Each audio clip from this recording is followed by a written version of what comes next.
Καλά Χριστούγεννα σε όλους τους Έλληνες. Στέλνω τις ευχές μου και τους αγωνιστικούς μου χαιρετισμούς.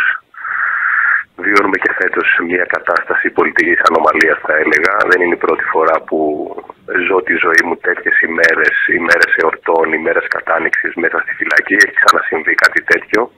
Μάλιστα το ενδιαφέρον στοιχείο είναι ότι ακόμα και το τελευταίο στημένο δικαστήριο που μας καταδίκασε με βάση πολιτικές εντολές παραδέχτηκε με την απόφασή του αυτό που έλεγα εδώ και χρόνια, ότι την προηγούμενη φορά, το 2014 δηλαδή, όταν φυλακίστηκα, δεν υφίσταται η κατηγορία. Φυλακίστηκα δηλαδή χωρίς κατηγορία. Είμαστε συνηθισμένοι σε τέτοιες αντιξότητες.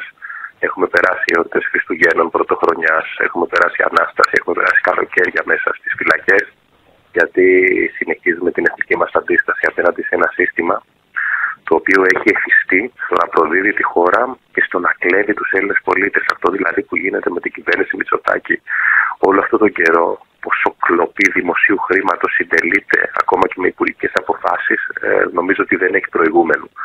Και επειδή τους πονούσε και δεν ήθελαν σε καμία περίπτωση να έχουν απέναντί τους μια φωνή η οποία όχι απλά αντιστέκεται αλλά και καταγγέλει τις κλοπές τους. Θυμηθείτε τον Μπακογιάννη που κάθε φορά που μιλούσε στο Δημοτικό Συμβούλιο έτρεχε να κρυφτεί χέρι-χέρι με τους κομμουνιστές και τους αναρχικούς, τον οποίο πήγαμε μέχρι και στον εισαγγελέα για τα 2 εκατομμύρια που έφαγε από τους Αθηναίους πολίτες για το δίθεν έργο του Μεγάλου Περιπάτου.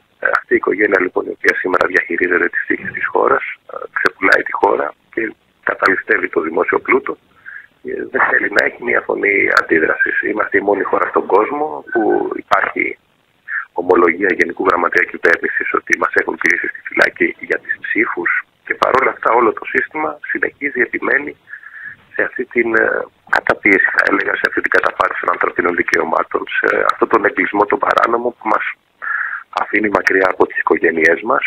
Αλλά όπως και να το κάνουμε, όταν δίνεις έναν αγώνα για την πατρίδα, για το έθνος, πρέπει να είσαι έτοιμος να υποστείς και τις πιο μεγάλες θυσίες. Χαιρετισμούς από εμένα, καλά Χριστούγεννα, ευτυχία στο νέο έτος που θα έρθει, υγεία, ευτυχία, ευημερία σε όλους τους Έλληνες και αγώνα για την πατρίδα. Σας δίνω τον Κώστα τον Μπαρμπαρούση. Καλές γιορτές και από μένα, με υγεία και δύναμη σε όλους. Αυτές οι γιορτές θα είναι πολύ ξεχωριστές, μιας και θα είμαι μακριά από τα παιδιά μου και τα αγαπημένα μου πρόσωπα, γιατί έτσι αποφάσισε το παρακράτος της Νέας Δημοκρατίας. Παρ' όλα αυτά όμως, αισθάνομαι πολύ καλά και κοιμάμαι με ήσυχη τη συνείδησή μου, γιατί βρίσκομαι εδώ σαν πολιτικός κρατούμενος και όχι γιατί έκανα κάποιες αξιόπινες πράξεις. Όταν ξεκίνησα την πολιτική μου δράση, ήξερα ποιους είχα απέναντί μου και ήμουν προετοιμασμένος για όλα. Εάν ο εθνικιστής δεν είναι διατεθειμένος να θυσιάσει μερικές γιορτές μακριά από την οικογένειά του, τότε να μην μιλάει, να μην ασχολείται με την πολιτική και να καθίσει στα αυγά του. Προσωπικά είμαι διατεθειμένος να χάσω πολλά περισσότερα από γιορτές και τρυφερές στιγμές με τα αγαπημένα μου πρόσωπα. Γιατί όταν στη ζυγαριά βάζω το καλό της πατρίδας και του έθνους με το προσωπικό συμφέρον, τότε αναμφίβολα η ζυγαριά γέρνει προς την πατρίδα και το έθνος. Γιατί αυτά τα δύο είναι αδιαπραγμάτευτα και υπέρτατες αξίες.